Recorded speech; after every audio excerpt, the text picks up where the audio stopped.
Copeuch Inversiones, el sitio donde todos pueden invertir, y Universidad Central, 40 años formando personas, presentan Al Pan Pan. En el Mostrador Podcast, debate y conversación para comenzar tu mañana. Al Pan Pan, con Mirna Schindler. Entrevistas con los actores de hoy. El Mostrador, el poder de la independencia.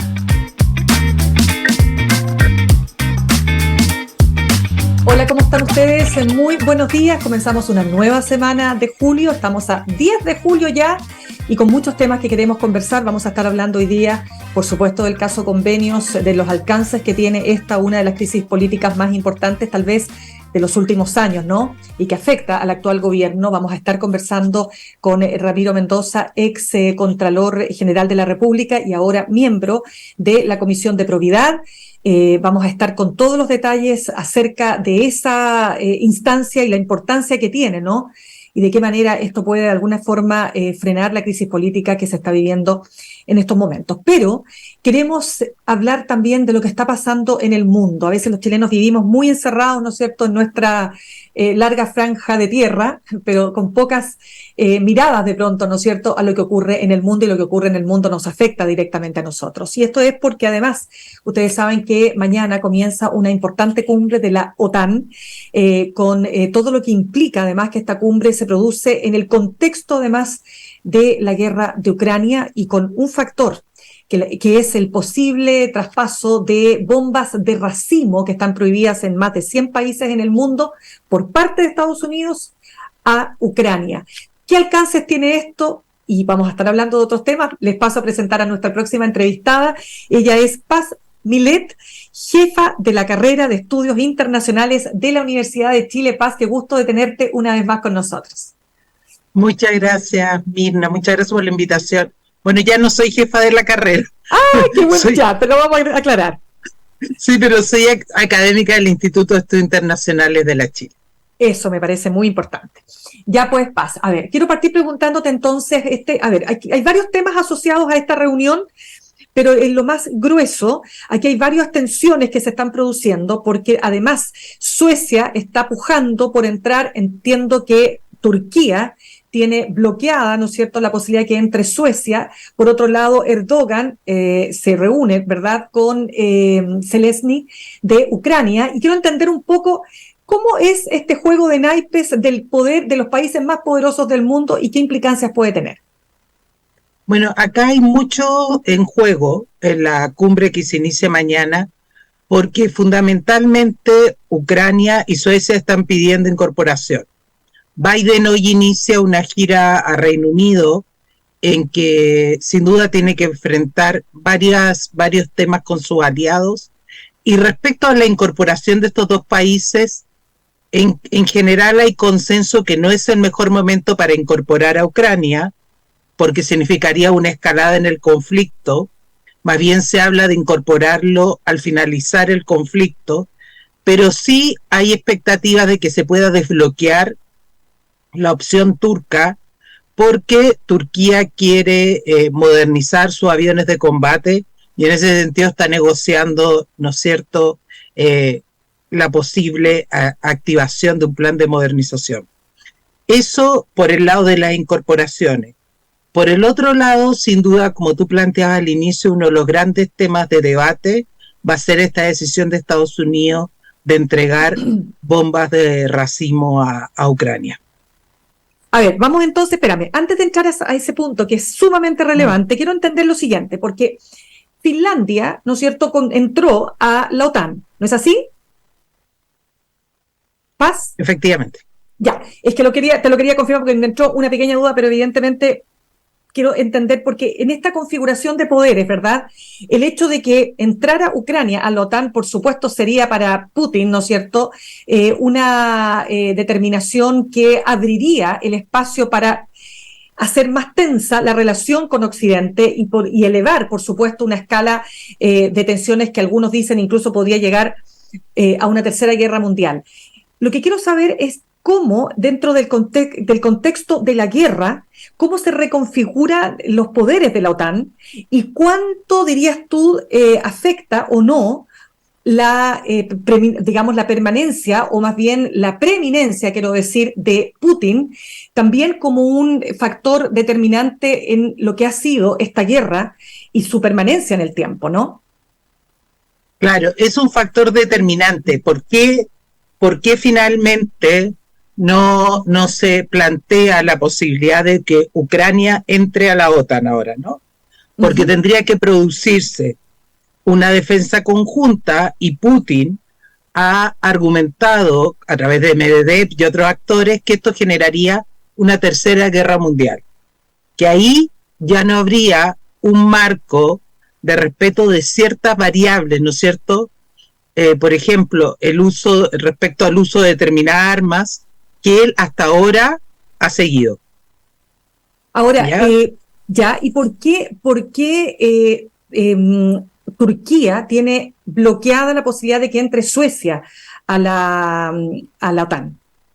Bueno, ahí hay un tema respecto a la migración, ¿no? Fundamentalmente, al tema fundamental entre ambos países. En los últimos tiempos la tensión ha sido respecto al cambio en ciertas políticas de migración de Suecia. No hay que olvidar, ¿no es cierto?, que Turquía, además de ser un país expulsor de migrantes, es la puerta de ingreso de todo lo que es, ¿no es cierto?, los migrantes sirios que salen desde la guerra civil siria, ¿no? Entonces, ha habido una presión muy fuerte hacia Suecia en ese sentido y se han tenido que producir ciertos cambios en un país que tradicionalmente ha sido un país conocido como de acogida. Y se ha producido tensión en ese sentido. Ya, pero la pregunta es para entender bien, ¿Suecia estaría restringiendo el ingreso de migrantes también? O sea, más que restringir, estaría cambiando su condición, que era muy favorable, y estaría pidiendo, ¿no es cierto?, una acción conjunta, un trabajo conjunto, ¿no es cierto?, más fuerte, con apoyo de Turquía y también del resto de países de la Unión Europea. Correcto. Cuéntame lo siguiente, en este contexto entonces la decisión de Estados Unidos, yo no sé si estará zanjada completamente, porque entiendo además que Estados Unidos no forma parte de los países que tienen prohibidas las bombas de racimo por los efectos gravísimos que tiene en la población civil. Quiero saber cómo observas tú esta decisión de Biden, ¿cuál es el sentido que tiene? Mira, aquí hay varios sentidos. Ni Estados Unidos, ni Rusia, ni Ucrania han firmado los acuerdos que restringen el uso de bombas de racimo y tienen una importante consecuencia en lo que es la población, ¿cierto? En el uso, en las consecuencias en la población. Mira, Estados Unidos básicamente, ¿cuál es la decisión que está detrás? Ucrania está presionando para entrar a la OTAN. Estados Unidos dice, no es el momento, pero con otros países de la OTAN lo que está proponiendo es el desarrollo de un plan de transición. Asegurarle a Ucrania que van a mantener el apoyo, ¿no es cierto?, en recursos de armamento mientras dure el conflicto y garantizando su seguridad, pero sin incorporándolo plenamente a la OTAN. ¿Ya? Entonces, Ucrania ha argumentado dos cosas, que Rusia ya estaría usando bombas de racimo, y lo otro es que para marcar el cambio en el sentido de ver la posibilidad de terminar con el conflicto, necesita ese armamento. De hecho, Biden ha hecho referencia a que esta guerra ya es de munición y como tal hay que entregarle munición a Ucrania. Pero no deja perdona que te interrumpa ahí, Paz, no deja de alguna manera con esa declaración, no deja vulnerable a Ucrania o expuesta en términos de decir, se le están acabando las municiones, tenemos que intervenir nosotros, tenemos que aportar municiones cuando se supone que Ucrania estaba súper solidificada, digamos, en ese sentido.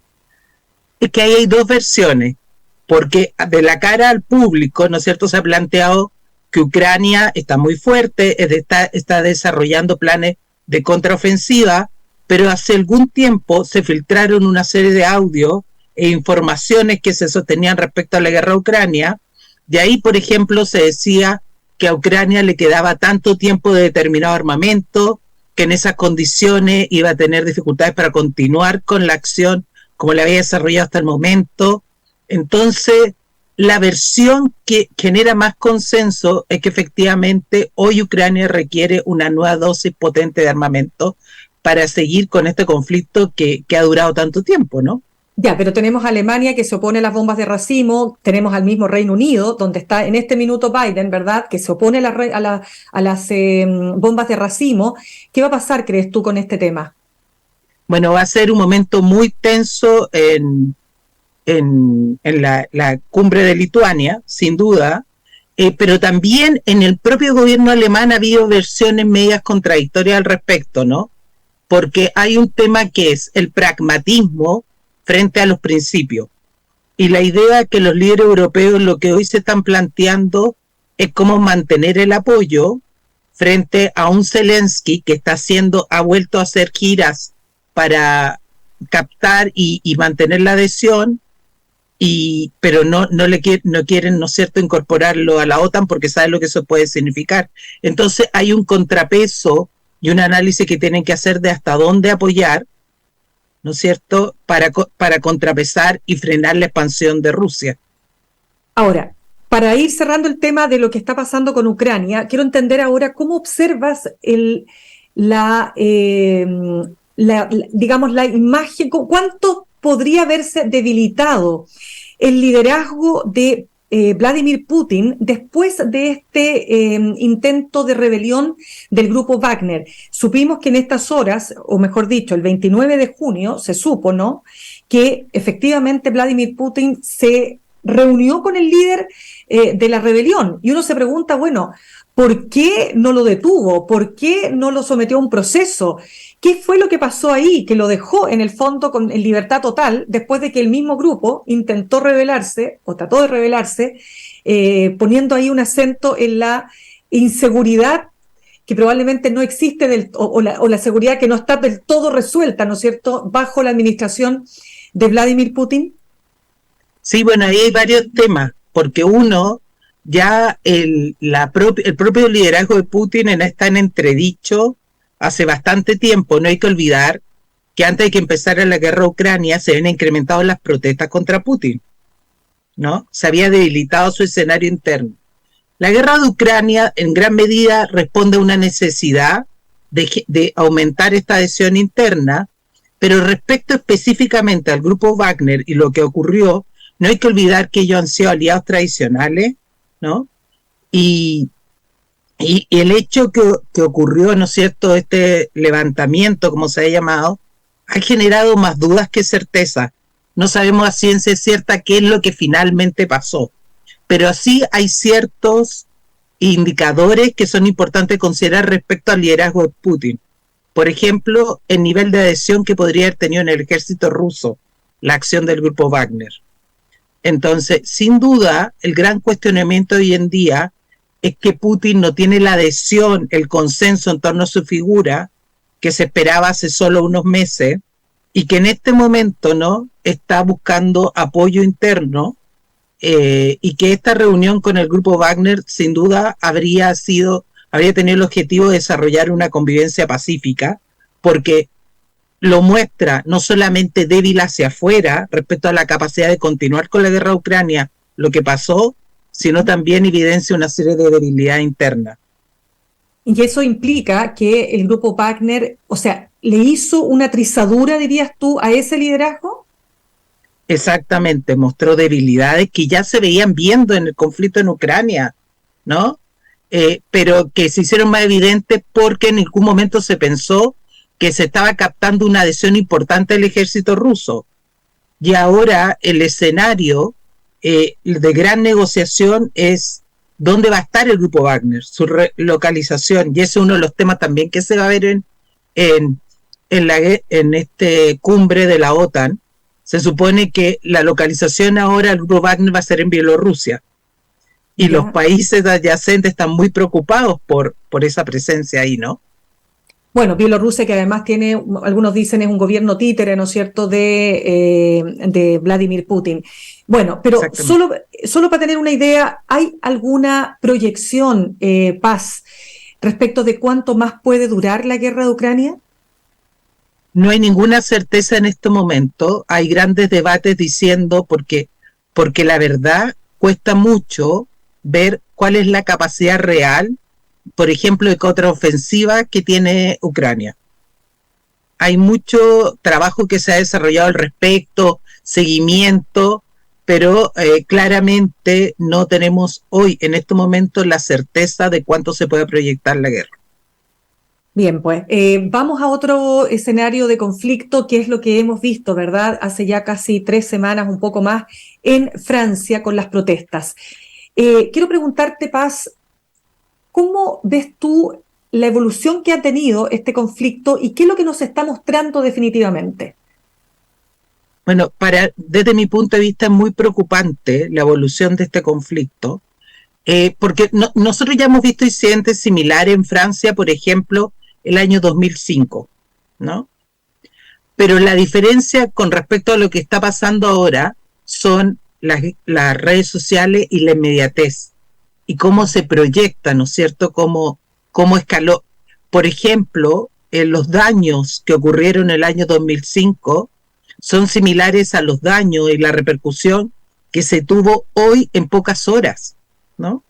Es que fue muy violento, o sea, uno sabe qué pasa, que uno no se puede imaginar, pero cuando uno viaja a Francia, cuando uno está o sea, uno conoce, digamos, los suburbios de París, uno puede entender, digamos, lo que significa, que es lo que se ha puesto en relevancia, ¿no?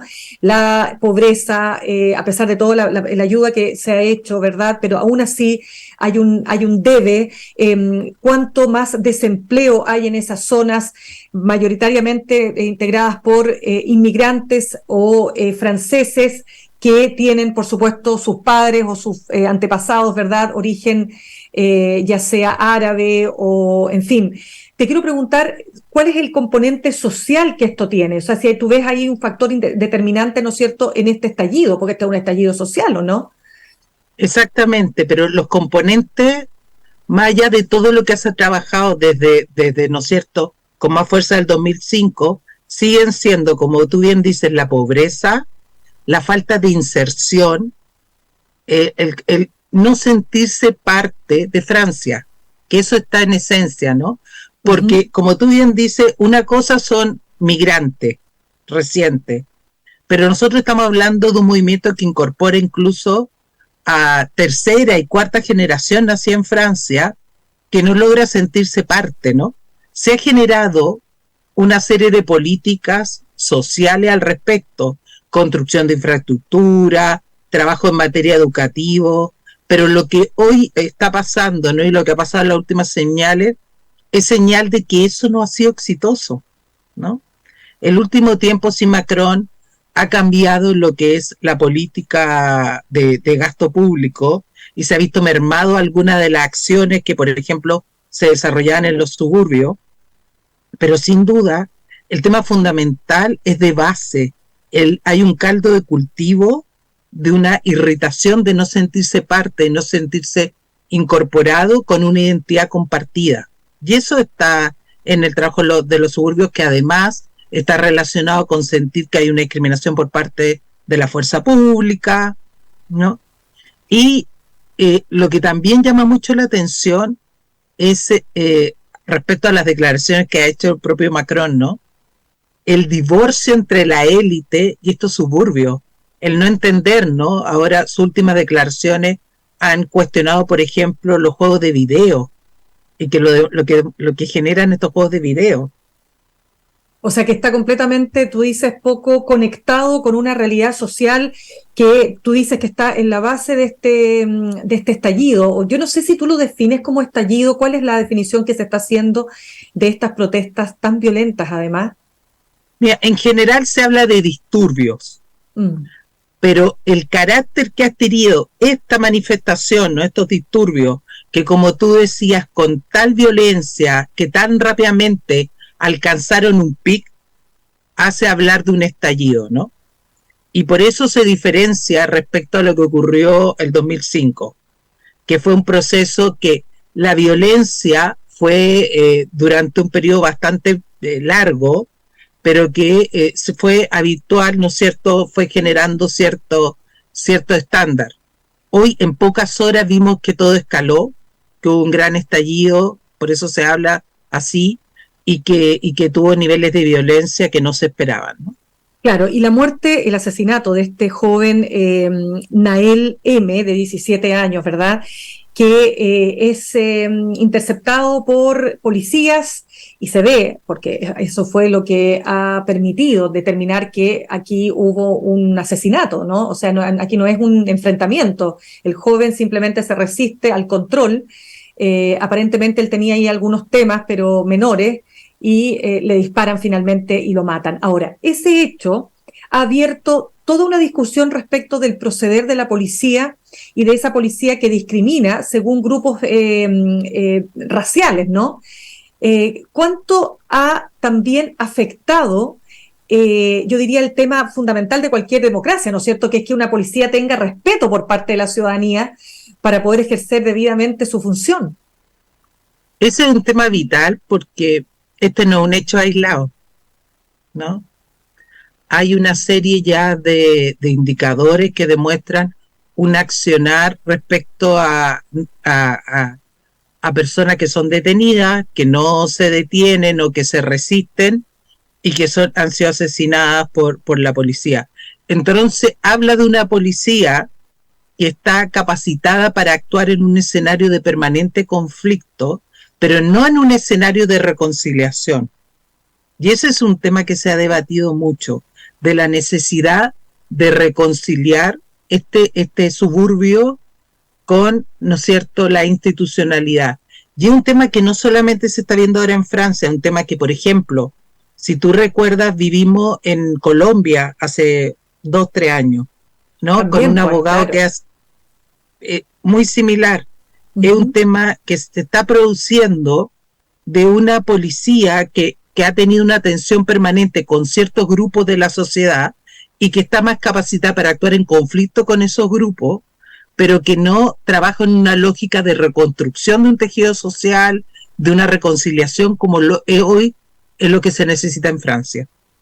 Claro, lo que quiero preguntarte es porque también en la contraparte se dice que en estos sectores, en estos suburbios, se esconden bandas delictuales, ¿verdad? Que hay muchos policías que han sido víctimas, ¿no?, de asesinatos, que la policía lo que hace es protegerse. Entonces también está esa tensión, ¿verdad?, entre esos dos grupos y además con dos versiones totalmente contrapuestas. ¿Cuánto hay de lo uno y cuánto hay de lo otro? Y ojo, quiero preguntarte también, Paz, ahí el factor gueto, que tiene que ver con estos asentamientos, ¿no es cierto?, estas, digamos, asentamientos humanos, ¿no?, que generan también un montón de repercusiones y de otro tipo de efectos sociales.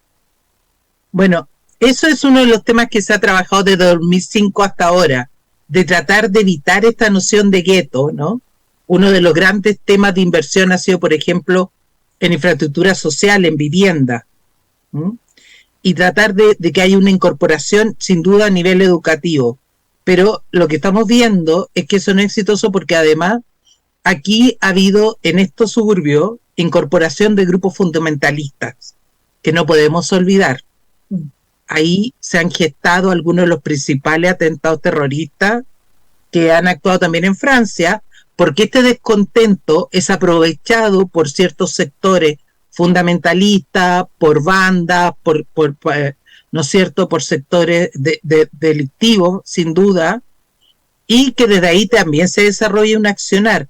Entonces, cuando se habla desde la óptica del gobierno, de que ahí, ¿no es cierto?, hay nacientes, ciertos movimientos fundamentalistas y también cierta acción delictiva, es efectivo, ¿no? Pero eso es un porcentaje de un descontento mayor y sin duda gestado, ¿no es cierto?, en la base o aprovechado por este descontento que hay de no incorporación. Claramente, y además hay otro tema que, solo para cerrar este punto, tiene que ver con mayores atribuciones a las policías para poder disparar en caso de verse amedrentados o verse, digamos, con posibilidades ciertas de que puedan ser víctimas, ¿no es cierto?, de un ataque. Es decir, cuando se habla de la defensa, del autodefensa o la defensa propia. Pero ese es otro tema que seguiremos analizando, porque quiero pasar a otro asunto que quiero preguntarte también cuál es la visión que tú tienes, Paz, y que dice relación con las elecciones de 2024, elecciones presidenciales en Venezuela. Uno está viendo una oposición que se está articulando en la búsqueda de un candidato único. Vuelven a surgir liderazgos como Enrique Capriles, por ejemplo, ¿verdad?